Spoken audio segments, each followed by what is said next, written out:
Hoje eu resolvi compartilhar com vocês como essa crise do coronavírus está impactando a minha vida e, de uma visão geral, vou trazer para vocês quais são as atitudes que eu estou adotando para passar por todo esse impacto, porque não tem como a gente dizer que ninguém vai sofrer com a crise. Alguns vão sofrer positivamente e a maioria negativamente.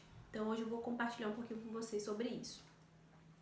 No dia 31 de dezembro, a OMS declarou o coronavírus na China como uma questão de saúde mundial.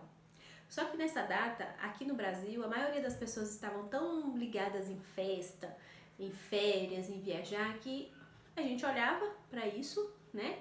Mas nem por isso a gente imaginava que iria acontecer com essa intensidade aqui no Brasil. Até porque a última vez, pelo menos eu digo por mim, que foi o último caso assim que chegou mais próximo ao que a gente está vivendo hoje, foi a questão do Ebola, né? Só que ficou por isso mesmo, teve alguns casos aqui no Brasil, mas a doença não evoluiu tanto. No dia 26 de fevereiro, aqui no Brasil foi a primeira morte, né? O primeiro caso de coronavírus foi no dia 26 de fevereiro, em São Paulo. Só que eu comecei a sentir esses impactos da crise do coronavírus na minha vida pessoal e profissional quando as escolas onde os meus filhos estudavam e onde eu prestava um serviço encerrou as suas atividades e diante uma ordem, né, do governo do estado aqui da Bahia, onde ele suspendeu as aulas por um período de 30 dias. Desde então, isso começou a impactar a minha vida com mais intensidade. E o que, pra mim, assim, no primeiro momento, eu comecei a pensar não só na doença, mas mais ainda da questão financeira. O que isso ia ocasionar pra mim, o que isso ia ocasionar pra minha família. E o que eu posso dizer pra vocês é o seguinte, que nesse primeiro momento, eu fiquei um pouco assustada e com medo, né? E esse medo eu ainda tenho, porque ele ainda tá aqui. Só que eu tive que parar e pensar um pouco qual é a minha real situação diante de tudo que está acontecendo. Eu acredito que a minha situação diante de tudo isso é o que está acontecendo com a maioria das famílias, porque, no geral, muitos são prestadores de serviço, ou são autônomos, ou como a gente vê num período bom da economia, estavam investindo em algum projeto de empreendedorismo.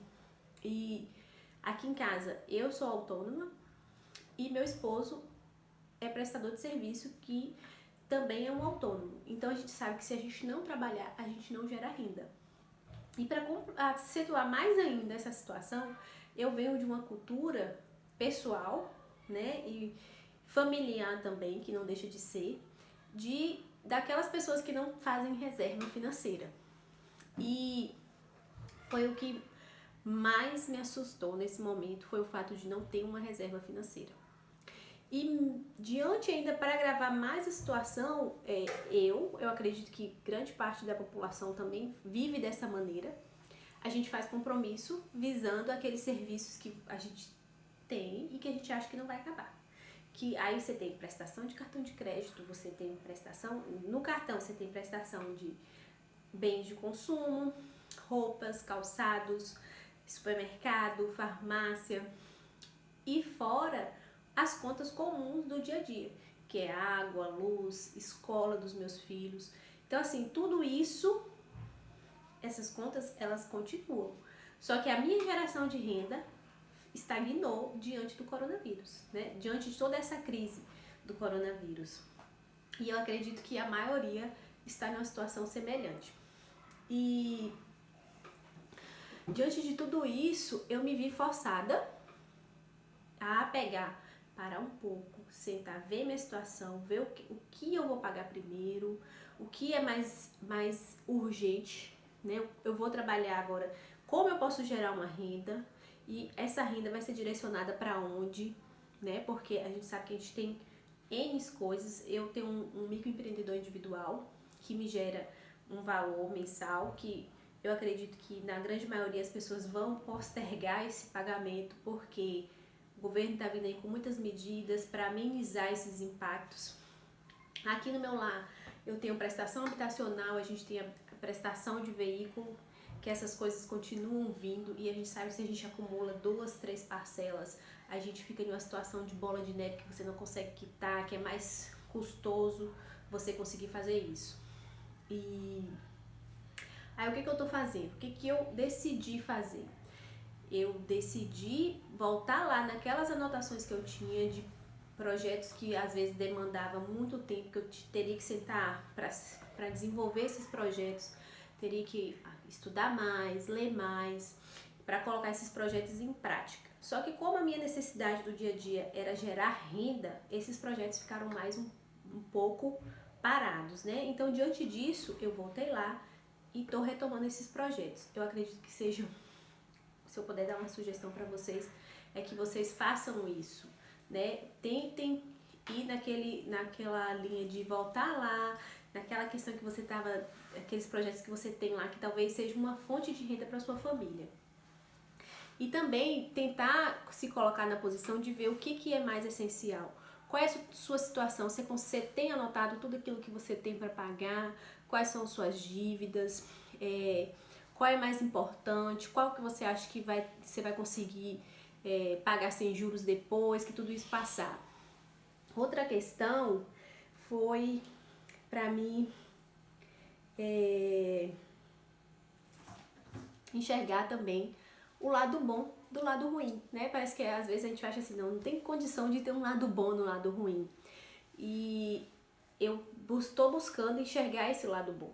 Hoje a gente vê que tem muita gente fera disponibilizando curso, disponibilizando muito material gratuito de lives no canal do YouTube, plataformas que têm cursos de altíssima qualidade que hoje estão todos de forma gratuita. Então você não tinha um tempo, você não tinha um dinheiro. Hoje as pessoas estão obrigadas a ficarem paradas sem fazer muita coisa porque não pode sair para trabalhar. Então hoje você tem um tempo e você tem um material gratuito que algumas pessoas estão disponibilizando. Então agora eu acredito que o lado bom de tudo isso é você se capacitar, você tentar aproveitar ao máximo nesse sentido, de buscar se qualificar para quando tudo isso passar, você está um nível acima do que você estava antes. Então eu acho que isso é muito importante. Eu não tenho como eu não dizer para vocês que eu não estou com medo, porque eu estou com medo. Estou assustada de hoje tudo isso, porque eu nunca passei por uma crise nessa magnitude e agora nesse momento a gente vê é uma situação nova. Só que se a gente for parar para pensar, se eu for focar no medo, esse medo vai me deixar sempre paralisada.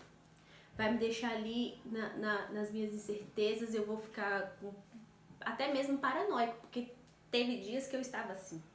E não tem como a gente achar que essa é a última crise. Não tem, porque não vai ser a última crise.